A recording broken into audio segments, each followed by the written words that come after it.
Welcome everyone to our very first episode of Women Leaders in Customer Success on behalf of myself, Minna, and Practical CSM. So together, we'll be excited to be kicking off this webinar series. We'll be running this whole year round, a live series with great female leaders once a month.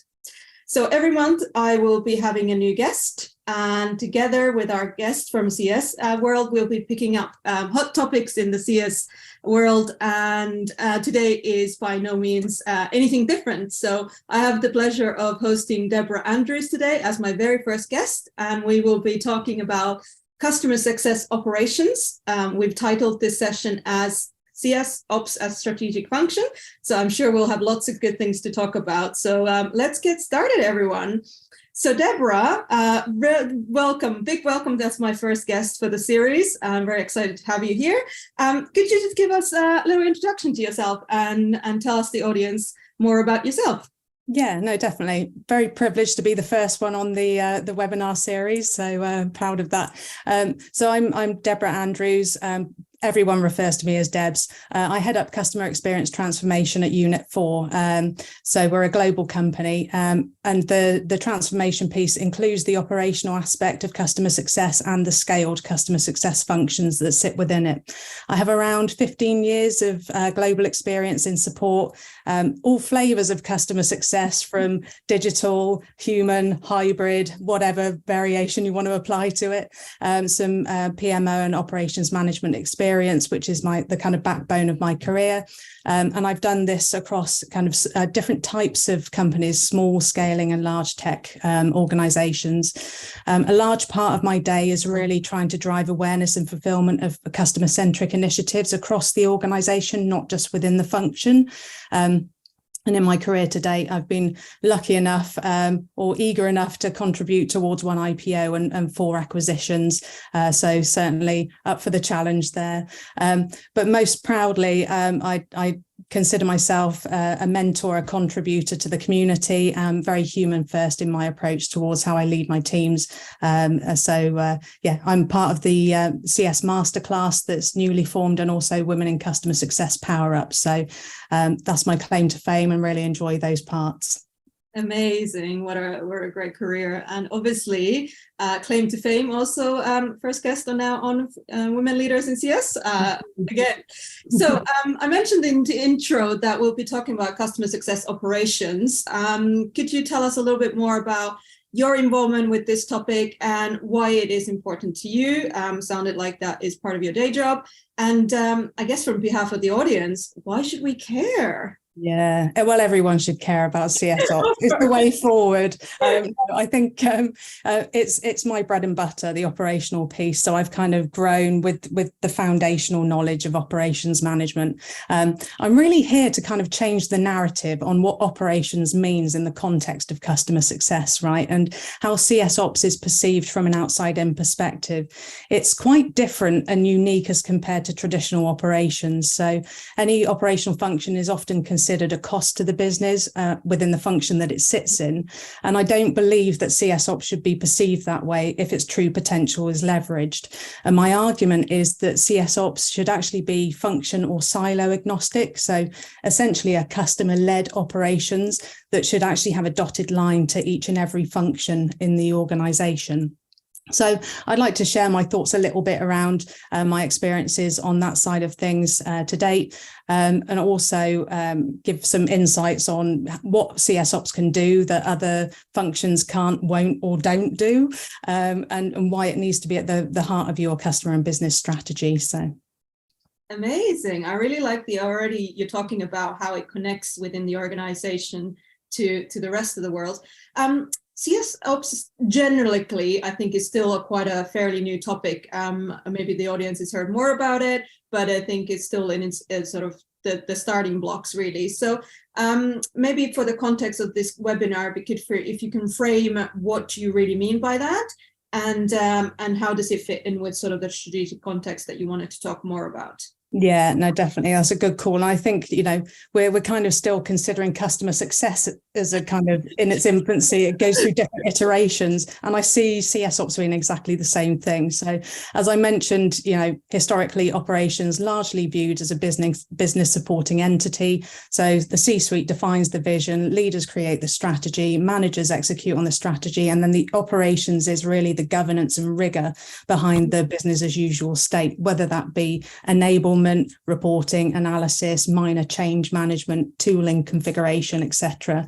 And I think with customer success having risen and matured over the years, we've realized, sometimes painfully, that any successful CS motion needs to span the breadth and depth of the entire organization for it to be successful. So, for example, there's no point in gathering feedback if the organization won't rally around that. And there's little point in having a risk escalation framework that applies only within one function, because any mitigation, attempts will be fruitless. We won't get the sponsorship that we need or the traction that we need to drive the experience. So this is where I see CS Ops coming into the fold and coming into the forefront. So we do the tactical stuff, the operational, and that's nice to have a well-oiled machine doing the system admin, reporting, tooling, config, and analysis. But the strategic element in all of this is that CS Ops has the ability to extend and collaborate with the entire organization via controlled channels. So we're really at the heart of it. We've got an outside-in perspective because we work directly within customer success, but channels into the organization. And we need to be working with the stakeholders and leaders within the business to ensure that we're delivering an appropriate experience end-to-end across the customer journey.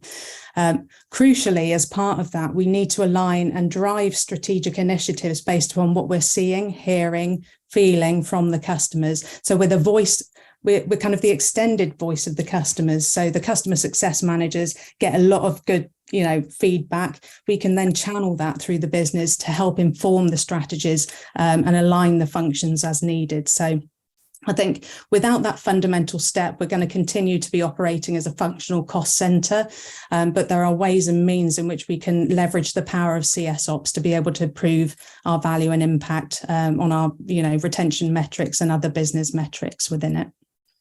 Great. I think we'll talk a little bit more about metrics in a second. I think I have a few more elaboration on it. But what I liked about that is you already kind of pulling all the strings together to say the CS Ops is really feeding information into the whole business and pulling information that helps to support the CS function itself to do a better job with the customer itself. So you're sort of the race car team around the driver, right? If I love to use that analogy.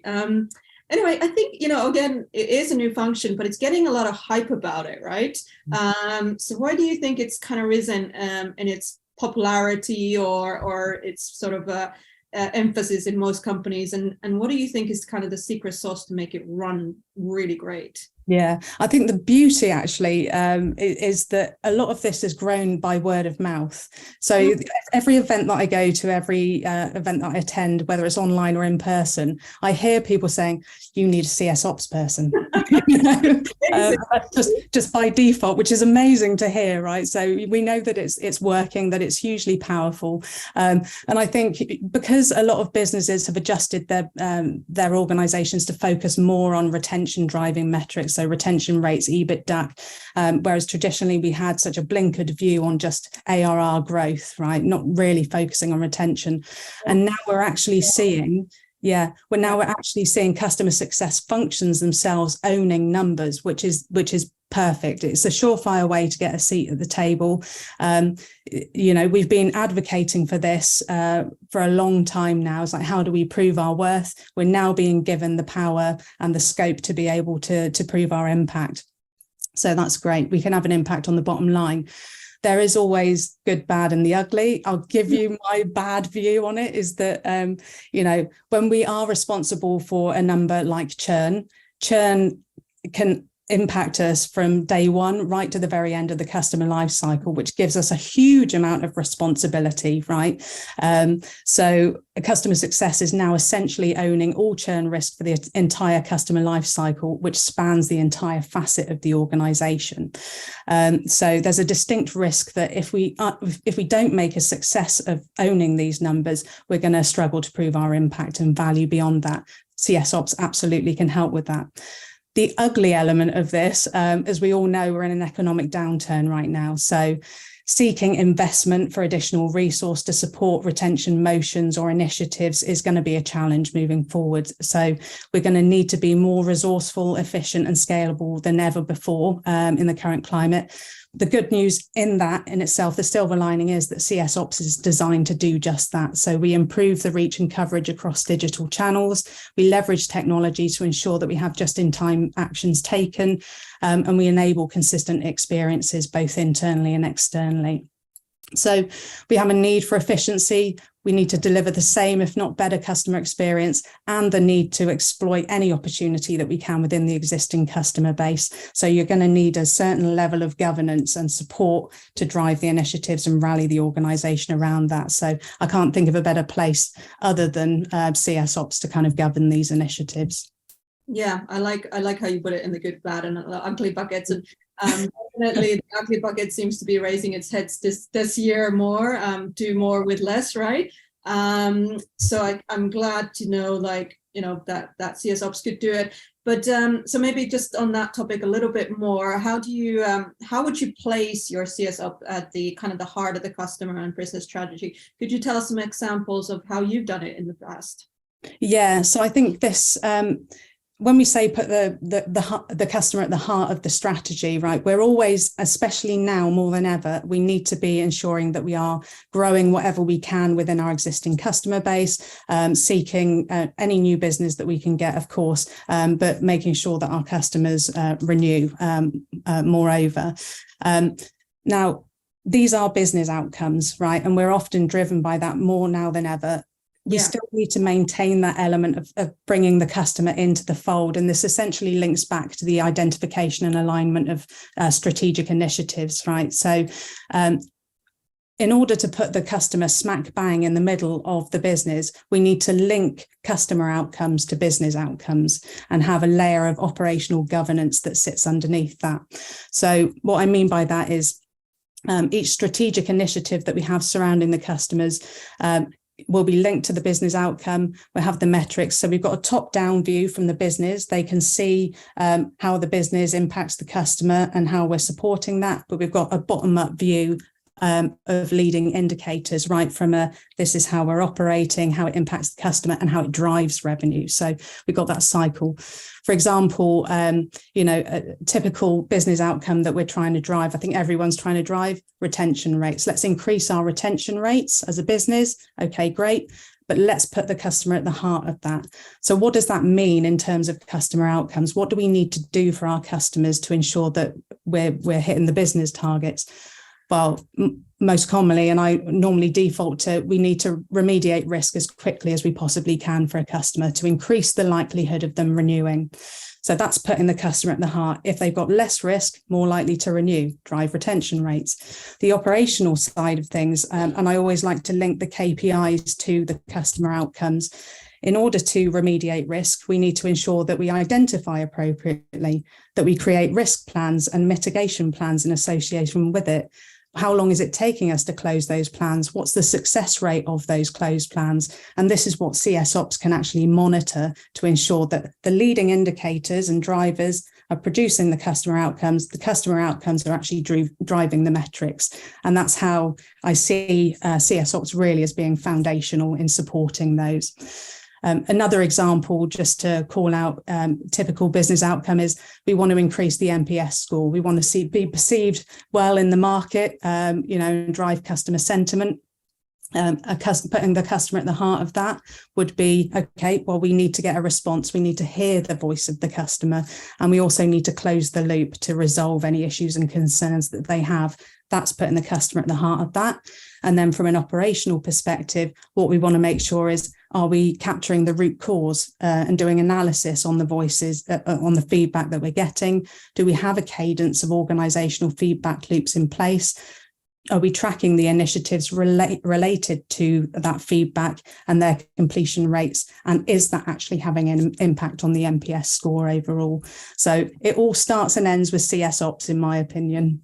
Nice little loop around, right? And I do like you were really starting with the business outcomes. So again, we're not just focusing on, hey, we're doing this sort of task orientated activities. It's really driving that overall strategy for the company. Again, like, yeah, NPS is a great example, but I guess you have a few maybe potentially other metrics that you mentioned as well that really could be owned by CS Ops. How else have you driven sort of efficiency, maybe at your current company or previous roles? And can you tell us a little bit more about like these impacts that you've made in the bottom line? Because you mentioned EBITDA there earlier as well.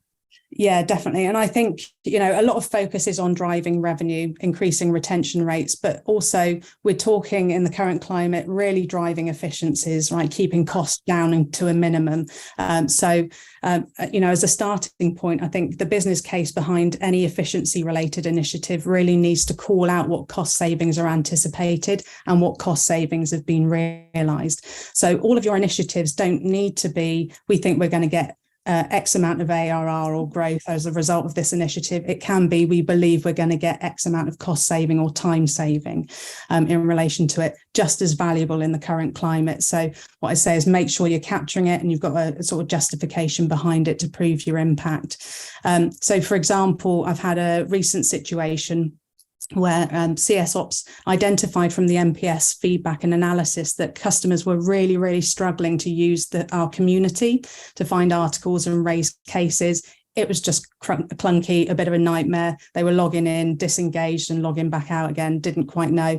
And then they'd go and email people randomly that they knew to answer questions. So it wasn't scalable in any way, shape or form. Right.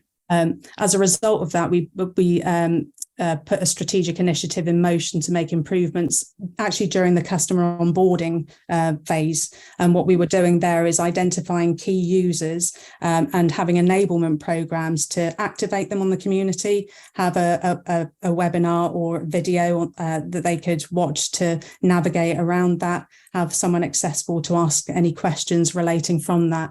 And the time cost saving associated with that was actually huge. Not only was that a benefit, but the additional benefits, we actually saw community engagement rates increase, case deflection rates increase, and the user sentiment flourished as a result of that. So it had a multi-pronged benefit surrounding that one. So I always like to think, where there's a cost saving, there's a potential for reinvestment as well.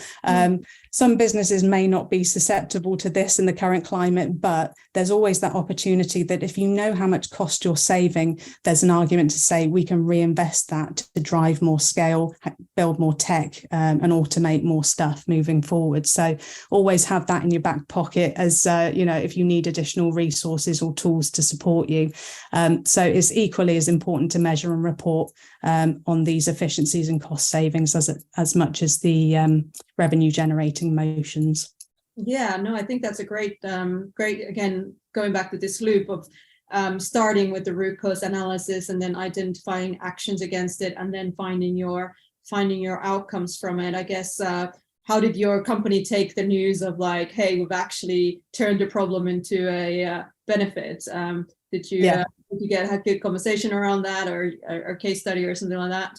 Yeah, and I think this is part and parcel of working together. So, whereas it was a community issue, it would be easy to say that's a community problem. And I think that's a traditional siloed approach, right? Whereas CS Ops has kind of come into the fold and said, right, well, we don't just need community. Let's talk about the sort of sales to success handover at the point of onboarding as well. Let's bring those stakeholders in and talk around what the optimal solution would be for this. So not only is it actually, we're saving money, we're increasing sentiment, we're also aligning the organization at the same time, and taking a lot of the load off of people's shoulders to solve problems, right? That often they think, oh, that's not my problem, or that's another area's remit. So that's kind of falls back to how I see CS Ops as being a dotted line to everywhere, just a bit of a engine room.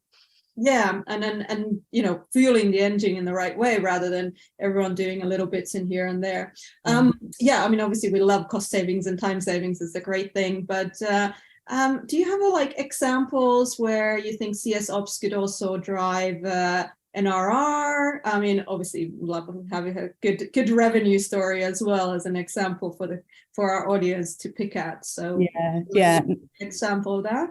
No, definitely. I think, that we have indirect KPIs in relation to retention, and we're supporting customer success on their motions. But I think, there's ways and means that we can actually sort of directly help steer the ship in terms of how and where to grow the existing customer base. So, and we don't have an endless task force, and there's often a lack of insight or actionability of the insights that are created. And that's another value add of CS Ops is we don't just get the data, we analyze the data, we produce insights from that data, and we make recommendations based on that data. So, whilst everyone else is focused on sales, CS focused on adoption, we can have CS Ops actually strategically looking at expansion motions. So, one way in which I look at this is, we have around about 3,500 customers. Are we going to go out to all of them and ask them if they want to expand? Is that scalable? Is that achievable? We do that digitally. And how successful would that be if we tried it, right? Not very. So I tend to look and segment the customers in terms of which customers are most likely to expand. And I look at this by comparing two variables. I look at the level of risk within that customer at the moment, and I look at their propensity to grow. So by looking at those two factors, and you can define what criteria you use based upon what data you have in your organization. But basically, any customer that's considered high growth potential and low risk, these are the ones that are ripe for the picking, right? So anyone in that top quadrant, you want to be focusing on those. You can create calls to action and alignment across the AMs and CSMs to engage on that front. And there's also a potential to, let's look at the how close they are to renewal. Can we bring in an early renewal? Because we know that also generates a significant amount of additional revenue that we wouldn't have tapped into until their actual renewal date. So I say, there's ways and means of looking at this strategically. So help your organization as best you can with the data and insights and recommendations. It's going to be a game changer, I think, if we can get some of these kind of motions in play. And we'll most certainly have organizations or stakeholders coming to us to ask for more strategic insight over and above just ticking the boxes and making sure we've got, everything well oiled just from an operational standpoint. I think for the just on the topic, so I mentioned that not all customers will expand, right? We know that's never going to be the case. You're going to have some that are at risk. I always say one customer is always going to be in one of two states. They're either going to be seeing value and therefore they could be ripe for the pick-in for an expansion perspective, or they're at risk. Either way, you need a plan for both, right? So in terms of driving growth and strategic motions for expansion, we can also support, stabilization efforts to just increase sort of gross revenue retention as well, making sure that any customer at risk has the risk plans in relation to that, and that we're getting traction and movement in that as well. Great. Yeah, no, I think there's a lot of good things there. Really looking at it to give that kind of if you don't have the AI engine, you guys are the AI engine to tell you which one's the right for picking and which one's more needs to be given extra love to get to more of a stabilization. But yeah, that's definitely a good story to recommend everyone to get some more insights. Well, I guess, obviously, you've been in this field for a very long time, as you mentioned at the starting point. Yeah, I would hesitate not to say that you would have faced some challenges at some point in time. It's probably never been super smooth sailing in terms of trying to align organizations to look at it from a customer centric point of view. What kind of things do you think people could expect when they start putting CS ops into their organizations, and like what kind of barriers do you think you need to remove to make it work well? Yeah. How long have you got? How long are we on here for? We'll finish on this question and then we'll take questions from the audience. I think it's what I love about CS Ops is you can kind of mold it. It's like customer success used to be. It was like, we'll make it however we need to make it. But I think CS Ops has a kind of the structure and backbone behind it to be we need to be focused more from a governance perspective as well. So there are stages of maturity. So whereas in this call, I'm talking, a lot about strategic motions and how to get engaged. I think this only comes as a result of maturing, the general operations. Make sure you've got something firm stood up, that you've got governance behind, you've got some, enablement, clarity on the tooling, it's working well, etc. So that you can then really focus on the strategic element. But I think, in order to drive strategic initiatives org-wide, we're really talking transformation, big scale transformation, big changes. And we need a sphere of influence and an internal network capable and willing to receive internal messages and be able to take action on the feedback. So there's a cultural element to this. My background, or most of my challenges, are often cultural in nature. As I said, I've been involved in small scaling and large organizations, and they're very, very different in terms of the way they interact, collaborate and operate. So from a CS Ops, as I said, is in a prime position from an outside in customer perspective. So I'd say keep everything in the context of the customer when you're engaging internally. It really helps buy-in. And if you've got a good customer story behind it, more the better. But the top-down narrative has to be there. So we've had this with customer success. It's we need to be all singing and dancing and working universally towards customer outcomes. It's the same for CS Ops and how they fit into the mix. Top-down narrative needs to promote and enforce the type of collaboration that's needed across boundaries. Otherwise, we're going to continue to face some challenges there.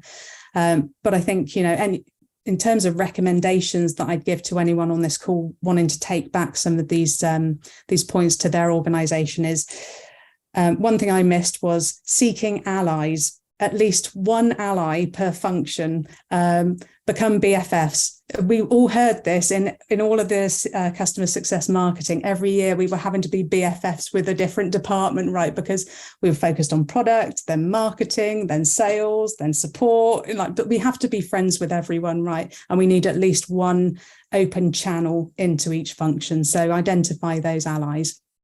And get top-down sponsorship, not just the whole communication to say CEO says, yes, we need to collaborate. We need an actual sponsor that will help steer the ship in the right direction, and have a sponsor kick something off officially and formally.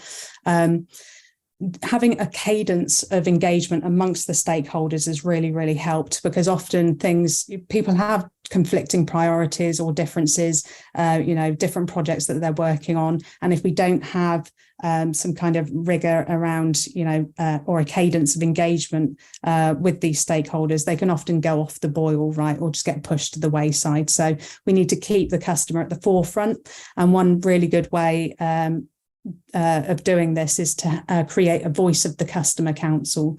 So we have CS Ops in my current organization running this on a monthly basis. We've got key stakeholders joining from each function. We talk around the insights, feedbacks, status of initiatives, etc., challenges, risks. Just in that sort of tight-knit group that, and if there's any actions to take away, it goes to the respective owners. So that's a good way of keeping on top of things. But I'd say most importantly, fundamentally, we need to get traction, and we need a level of exposure, and we need to work in a continuous cycle that really focuses on whatever we're doing, we need to measure it. Whatever we're doing, we need to produce insights. And then it always needs to end with making recommendations. So we have a lot of people who can run reports.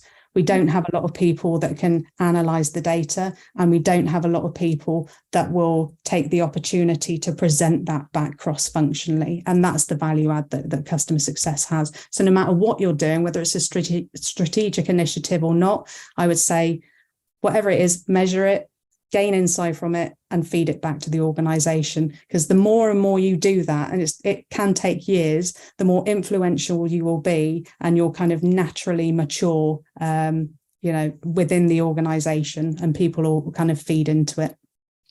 I love that recommendations part, because often enough we just dump data into other people's lap and say, you figure out, I don't know, do something willy if you want to with it. But if you take this consultative approach that really you've got the step-by-step elements there to say, actually, this is what this means, and this is what you should be doing out of it. I think you're much more powerful in your messaging. And that voice of the customer council is obviously a brilliant idea as well. Again, putting the customer at the heart of that. Super stuff. I've gained so much out of that webinar, Deborah. I wonder if our audience has any questions. We have a couple of minutes left. I think you've gone through really a 360 view into customer operations. Just for recap, we've also talked about cost savings. We talked about time savings. You've talked a lot about how gain and implement this program into different organizations. Any other takeaways you want to leave the audience with? Oh, stick with it. It's there is some beautiful stuff at the end. There is a rainbow, I swear. It can be challenging, but it's I'd say I'm hugely passionate about CS Ops, moreover than any other role that I've performed, and that's because of the potential of it. I see it's transformative. So we just need to we just need to have the right protocols and the right backbone, motions in place to be able to drive success organizationally. So if anyone wants to reach out to me on LinkedIn, feel free to look me up or just ping me. I know anyone who's on this call is very passionate about CS Ops as well, so continue to spread the word. But also, any other ideas, I'm always willing to learn as well. So I certainly don't know everything. There's so much to explore and uncover in this area. And again, that's the beauty of it, is that we evolve along with the organizations and everything else surrounding it. So. And like we obviously started with the conversation, it is still a new function. So more things we can, as community, put more effort into it and learn with it, then more beautiful it will become eventually, right? Yeah. Super. Thank you so much, Deborah, for your time. And thank you, everyone, for the audience for attending today. Anyone listening over the webinar, and everyone obviously listening to the recording after this. It's been a really, really great session. Super stuff there. So obviously, this was our first episode. Next month, we'll be picking at a very different topic called value realization, although obviously the revenue conversations will continue and share in that. And how you fuel your growth with that. So look out for the registration link. We'll pretty much put that out for end of March. And with that, it's a wrap. Thank you, everyone. And until next time, have a good evening. Bye-bye.